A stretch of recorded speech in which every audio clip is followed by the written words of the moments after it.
आकाशवाणी रांची से प्रस्तुत है प्रादेशिक समाचार।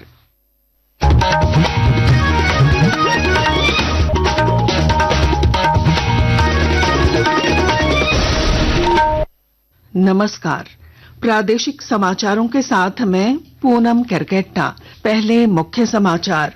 कुड़मी समाज के रेल रोको आंदोलन को लेकर रेल प्रशासन सतर्क, रेलवे स्टेशनों के आसपास निषेधाज्ञा लागू।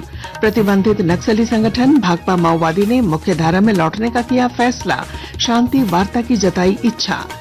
झारखंड हाई कोर्ट का साहिबगंज में पेयजल आपूर्ति योजना में हो रही देरी पर कड़ा रुख, मुख्य सचिव समेत 4 अधिकारियों को जारी किया अवमानना का नोटिस। केंद्रीय मंत्रिमंडल की नियुक्ति समिति ने अधिवक्ता प्रशांत पल्लव को झारखंड हाई कोर्ट के लिए अतिरिक्त सॉलिसिटर जनरल किया नियुक्त, 3 वर्ष की होगी कार्य अवधि। और राज्य के विभिन्न जिलों में 2 दिनों तक चली टैलेंट हंट प्रतियोगिता में 1200 से ज्यादा खिलाड़ियों का चयन, अब राज्य स्तर पर होंगी प्रतियोगिताएं। और अब समाचार विस्तार से। राज्य में कुड़मी समाज का रेल रोको आंदोलन आज से शुरू हो रहा है। इसे लेकर रेल से लेकर पुलिस प्रशासन पूरी तरह सतर्क है। रेलवे स्टेशनों और आसपास के क्षेत्रों में निषेधाज्ञा लागू कर दी गई है। हजारीबाग के एसपी अंजनी अंजन ने बताया कि रेल परिचालन में बाधा डालने वालों के खिलाफ सख्त कार्रवाई की जाएगी। हम लोगों ने ड्रोन कैमरा और फोटोग्राफर का भी इस्तेमाल हम करेंगे, ऑलरेडी डिप्लॉयड है। और मैं अपील भी करूंगा सभी लोगों से कि सुप्रीम कोर्ट का जो गाइडलाइन है किसी भी तरह से रेलवे परिचालन को बाधित न करें, अन्यथा हमें बाध्य होना होगा कार्रवाई करने के लिए। इधर सरायकेला खरसावां जिले के राज खरसावां, सीनी, बीरबांस, गम्हरिया स्टेशनों के बीच लगभग 6-7 जगहों पर आंदोलनकारी पटरी पर बैठ गए हैं। हालांकि जिला पुलिस तथा रेल पुलिस उन्हें हटाने के प्रयास कर रही है। कुछ स्थानों पर आंदोलनकारी को पटरी तक आने से पहले ही रोक लिया गया है। प्रतिबंधित नक्सली संगठन भाकपा माओवादी ने समाज की मुख्यधारा में लौटने का फैसला लिया है।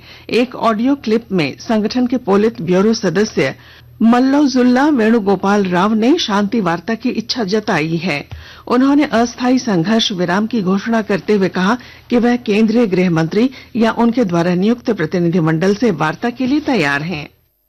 बदले हुए विश्व एवं देश के परिस्थितियों के अलावा लगातार देश के प्रधानमंत्री, गृह मंत्री से लेकर वरिष्ठ पुलिस अधिकारियों तक हम हथियार छोड़कर मुख्य धारा में शामिल होने के लिए किए जा रहे अनुरोधों के मद्देनजर हम हथियार छोड़ने के लिए निर्णय लिए हैं।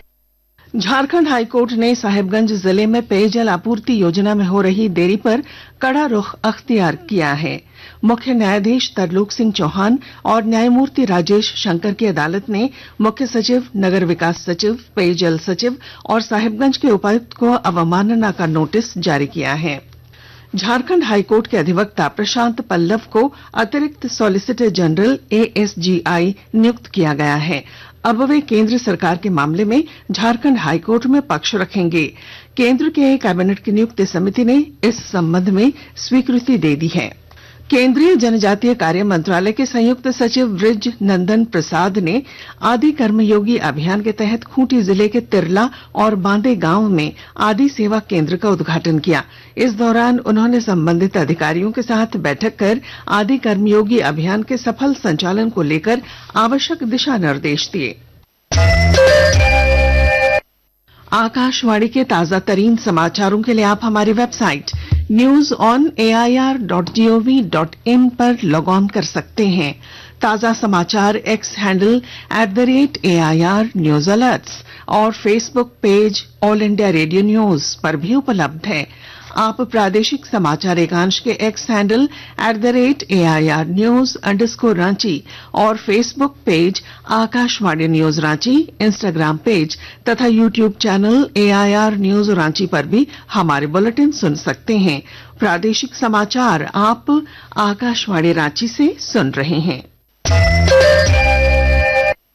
प्रधानमंत्री नरेंद्र मोदी ने इस वर्ष स्वतंत्रता दिवस संबोधन में देश में कर व्यवस्था सुधार की घोषणा की थी, ताकि आम जनता पर से आर्थिक बोझ कम हो। नई दरें आगामी सोमवार 22 सितंबर से लागू हो रही हैं। आज इस क्रम में हम इलेक्ट्रॉनिक उपकरण क्षेत्र पर जीएसटी सुधार के संभावित प्रभावों की चर्चा कर रहे हैं। एक रिपोर्ट। सरकार ने घरेलू इलेक्ट्रॉनिक सामानों पर जीएसटी की दरों में कटौती करके इलेक्ट्रॉनिक्स उद्योग को बड़ी राहत दी है। एयर कंडीशनर और डिश वॉशर जैसी वस्तुओं पर कर की दर को 28% से घटाकर 18% कर दिया गया है। वहीं टेलीविजन और गैर टीवी मॉनिटर पर भी जीएसटी दरों को घटाकर 18% कर दिया गया है, जो पहले 28% के टैक्स स्लैब में आती थी। करों में की गई कटौती से बाजार में इन उत्पादों की मांग में वृद्धि होने की उम्मीद है। त्योहारों के सीजन से पहले इन सुधारों से एसी और टीवी जैसी इलेक्ट्रॉनिक उत्पादों की मांग बढ़ने की उम्मीद है। नए कर सुधार इस सोमवार से लागू होंगे। नितिका गुप्ता के साथ शिवांग मिश्रा, आकाशवाणी समाचार, दिल्ली। प्रधानमंत्री नरेंद्र मोदी के जन्मदिन पर चल रहे सेवा पखवाड़े के तहत खूंटी जिले के एसजीवीएस अस्पताल में 18 मोतियाबिंद रोगियों का निःशुल्क ऑपरेशन किया गया। इस अवसर पर संस्था के चेयरमैन पद्म भूषण कड़िया मुंडा ने रोगियों के बीच साड़ी और धोती का वितरण किया। साहिबगंज जिला उद्योग केंद्र में झारखंड माटीकला बोर्ड रांची और मुख्यमंत्री लघु एवं कुटीर उद्यम विकास बोर्ड की ओर से कुम्हारों के बीच विद्युत चाक का वितरण किया गया। कार्यक्रम की अध्यक्षता करते हुए जिला उद्योग केंद्र के महाप्रबंधक रमाकांत चतुर्वेदी ने बताया कि 40 चयनित लाभुकों के बीच 90% अनुदान पर अत्याधुनिक विद्युत चाक का वितरण किया जा रहा है। पलामू जिले के चैनपुर प्रखंड का बराव गांव पीढ़ियों से मवेशियों की घंटी बनाने के काम में जुटा है और अब इस काम को गांव की महिलाएं नई उड़ान दे रही हैं। विस्तृत ब्यौरा हमारे संवाददाता से। पलामू जिले के चैनपुर प्रखंड का एक गांव में आज भी पारंपरिक कला को जीवित रखकर महिलाएं आर्थिक रूप से स्वावलंबी बन रही हैं। वहीं अपने दादा परदादा के समय से चले आ रहे मवेशियों के गले में बांधी जाने वाली घंटी के बनाने के काम को आगे बढ़ा रही हैं। चैनपुर प्रखंड के बाराव गांव की विमला सखी मंडल व पूजा सखी मंडल से जुड़ी सभी दीदी मवेशियों के लिए घंटा तैयार कर रही हैं। पिछले सैकड़ों वर्षों से कई पीढ़ियों से लोगों द्वारा इसे तैयार करते हुए इस गाँव की पहचान मवेशियों के गले में बांधे जाने वाली घंटी से हुए।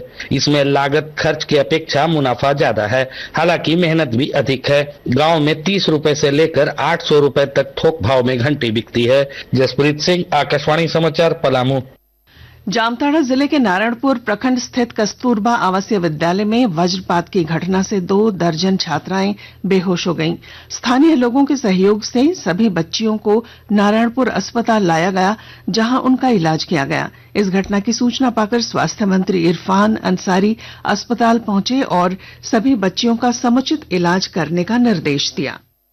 काफी बारिश हुई, ठनका गिर गया और बहुत बड़ा हादसा टल गया। कोई कैजुअलिटी नहीं हुई है और हमारे डॉक्टर काफी मुस्तैद हैं। यहाँ पर हम लोगों ने सारे बच्चों को तुरंत यहाँ पर रेफर करवाया। हमारे सदर हॉस्पिटल रेफर हॉस्पिटल है, हमारे डॉक्टर यहाँ लगे हैं। सारे बच्चे जो हैं वो खतरे से बाहर हैं। आपदा कहीं भी कुछ भी कारण से घट सकता है, इसके लिए कोई जिम्मेवार नहीं हो सकता है। तो प्रयास होता है कि आपदा को कैसे अच्छी तरह से हम लोग निपट लें। राज्य के विभिन्न जिलों में 2 दिनों तक आयोजित टैलेंट हंट प्रतियोगिता का कल समापन हो गया। इस आयोजन में पूरे राज्य से 1200 खिलाड़ियों का चयन किया गया। खिलाड़ियों का चयन जिला स्तर पर आयोजित प्रतियोगिताओं में प्रदर्शन के आधार पर किया गया। अब 24 और 25 सितंबर को राज्य स्तर पर प्रतियोगिता आयोजित होगी। और अब अखबारों की सुर्खियां। रांची से प्रकाशित सभी प्रमुख अखबारों ने रांची में आयोजित ईस्ट टेक डिफेंस एक्सपो की खबर को प्रमुखता दी है। दैनिक भास्कर की सुर्खी है, 4th ग्रेड कर्मियों के 2 कैडर होंगे। राज्य स्तरीय कैडर के लिए जेएसएससी लेगा नियुक्ति परीक्षा। हिंदुस्तान ने लिखा है, कमल भूषण मर्डर में 3 दोषी करार, सजा 22 को। प्रभात खबर के शब्द हैं, 521 करोड़ की ठगी मामले में ईडी का छापा। दैनिक जागरण लिखता है, 30 आईपीएस बदले, राकेश रंजन बने रांची के नए एसएसपी, पारस राणा सिटी एसपी और राकेश सिंह यातायात एसपी। और अब अंत में मुख्य समाचार। कुड़मी समाज के रेल रोको आंदोलन को लेकर रेल प्रशासन सतर्क, रेलवे स्टेशनों के आसपास निषेधाज्ञा लागू। प्रतिबंधित नक्सली संगठन भाकपा माओवादी ने मुख्यधारा में लौटने का किया फैसला, शांति वार्ता की जताई इच्छा।